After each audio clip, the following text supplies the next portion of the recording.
Hi Scorpio, this is your reading for January 2017.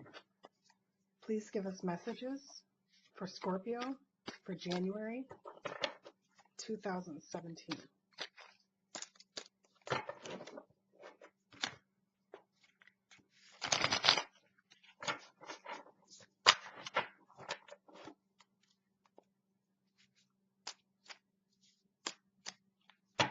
Okay.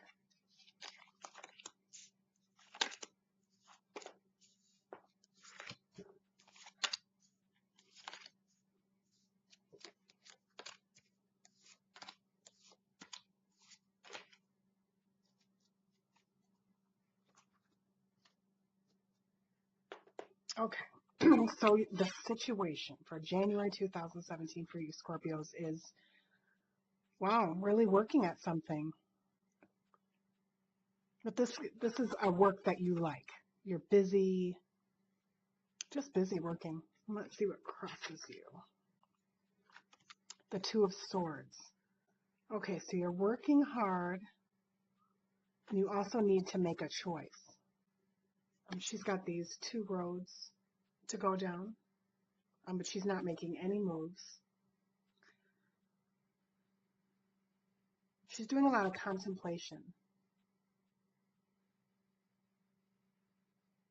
I see her as strong, though, in this. Usually, sometimes when you are not able to make a decision, it's not a good place to be in. But just her body language, she just is very strong. She knows what she's doing by contemplating this choice and not having yet made it.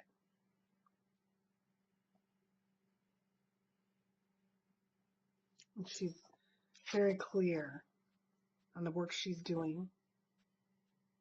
She knows she's headed in the right direction with her goals, working hard on them.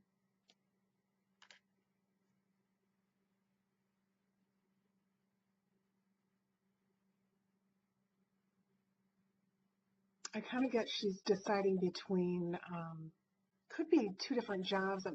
I'm sensing more different groups of people, where she wants to put more energy, which group. This could be between family and work, but I am sensing that.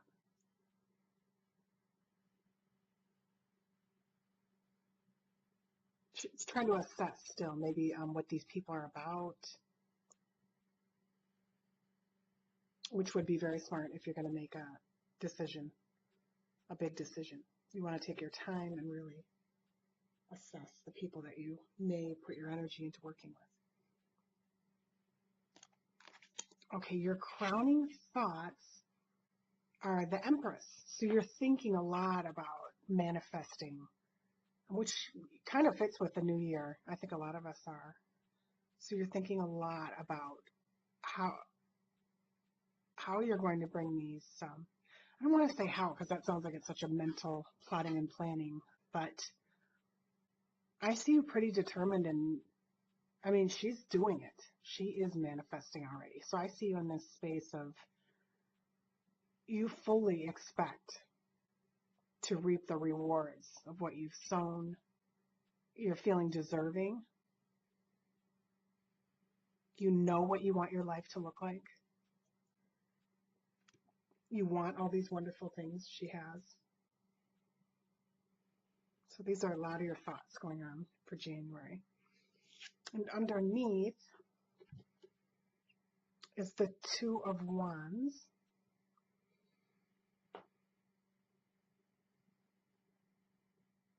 This is moving forward with something. But because this person's kind of invisible, it's not quite manifest yet. But this reminds me more of metaphysical principle of manifesting on another level. So this is in your unconscious, and here's this invisible person that's appearing but not quite manifest. So you've already begun. It's as if you passed the Ace of Wands, where you've had this opportunity come in, or this extra fire of energy that you were waiting on that showed up, and now you're just using your imagination and allowing it to formulate in your subconscious what it is that it's going to turn into. Okay. In your recent past, we have 3 of Cups. I feel like this is, you've had some extra support from people, friends or family, maybe towards your dreams or goals, or just, you just really needed this time. You know, perhaps it was the holidays. Maybe you have a supportive family and friendships, or you just were able to solidify some relationships that is really going to help going forward. It's just something you needed, something stable that's helping you with your dreams and in your life in January. So that's nice. Okay, coming up in your immediate future is the Queen of Pentacles. Wow, so I always think of her as going along with the Empress quite closely, because her way of manifesting I see as, unlike the King of Pentacles going out and getting the money by whatever means, she knows how to really spend this money. I mean, she can get it too, but she really knows how to bring it home and really be nurtured by the money.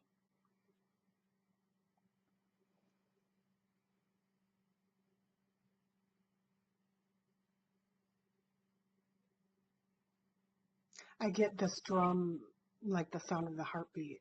She, again, brings it home right into the body. Feeling grounded, feeling good, feeling nurtured by the earth, abundant, secure. So I see this coming up for you in the immediate future. Okay, in your environment, we have the 10 of Wands. So this can be coming to the end of a very difficult project. Or you may still be going through this in January, just the ending of this, where some difficult energies. He's got a lot of responsibilities he's holding on his back. Lot to do, lots and lots to do. But it is going to come to an end because it is a 10 very soon. Okay, it's your environment. And how people see you is the High Priest. They see you as following, you know, societal expectations and roles. They think you fit right in to what they'd expect of you at work. I mean, you're probably a good employee. You know what's expected of you. You deliver. Because this is usually the Hierophant, they call it in the other decks, which is societal norms and expectations.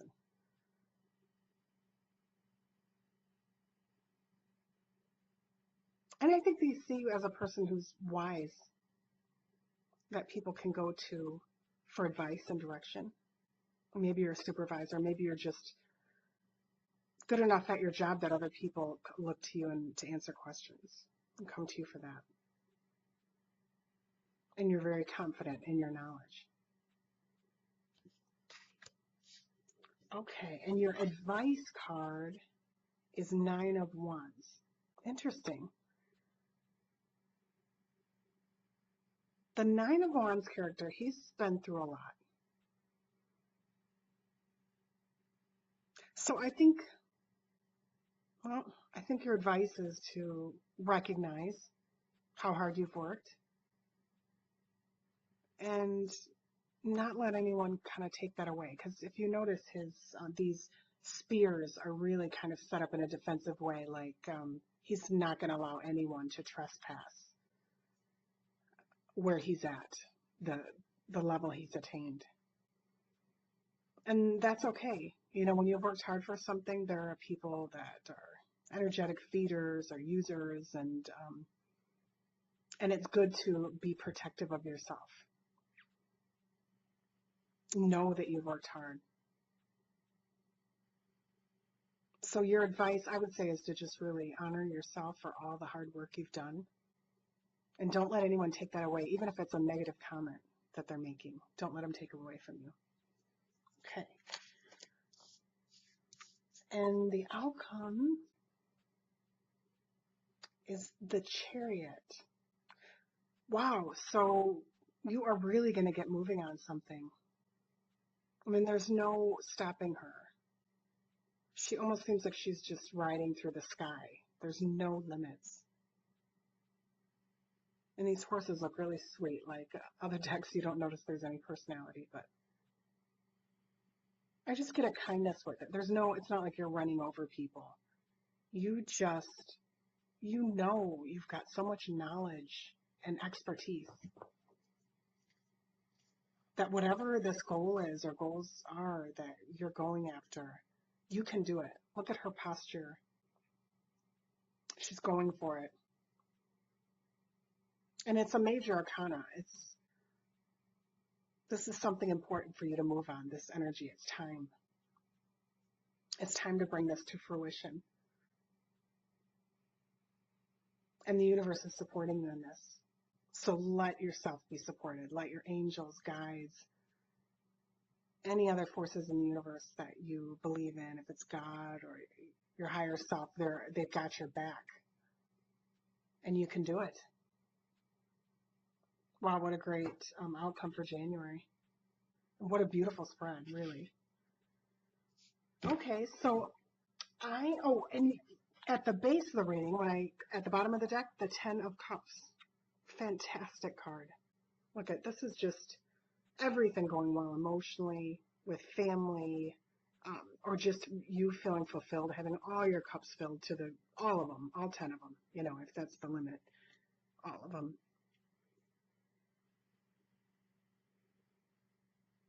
So being the bottom of the deck, I just get this as another universal supportive energy, an energy that you're allowing in your life that's just there. It's a potential if you want it. It's there. The energy's there for you. Just accept this. Accept all your good. Okay. And I end my readings with these cards. I haven't named them yet. I guess like enlightenment cards. They're more for those on the spiritual path who really are committed to becoming enlightened, spiritually enlightened. And I pick out one card and just kind of explain it. So we'll see.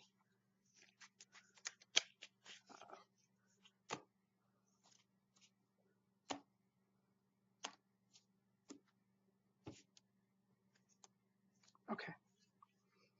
I no longer use others for validation now that I approve of myself.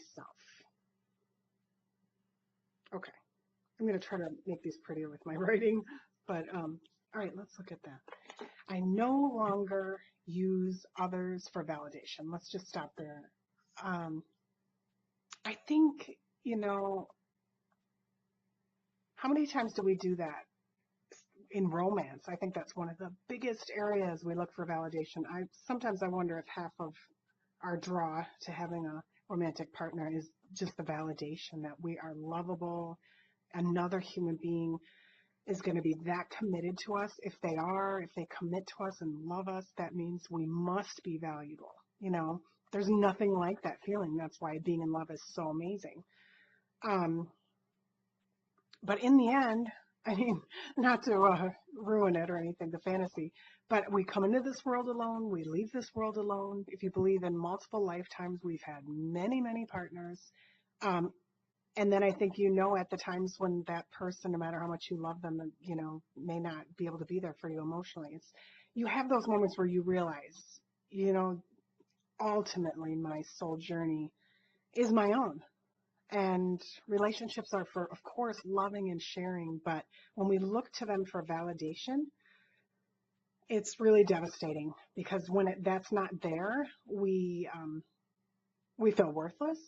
And even if it is there, we may never get the opportunity, unless we're really claiming our own validation, we never get the opportunity to really feel like how amazing it is to have our own validation, to know how worthy we are. just for ourselves.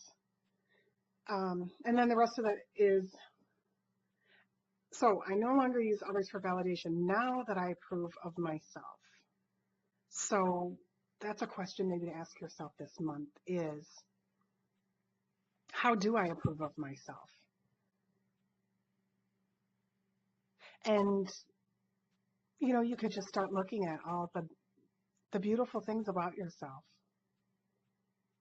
And also all the shadow things about yourself, all the failures that you think you are, or how you don't meet up to expectations, how the failed dreams you've had, the mistakes you've made, the people who've been angry at you, all those kind of things, and still approve of yourself. Can you do that? Because we all deserve that. Because really this world is all about just experience and a play. And 1,000 years from now, who's going to remember all these dramas? We're just going to remember the play. So approve of yourself for whoever you are. When you look in that mirror, when you stand in front of other people, you are as good as anyone else.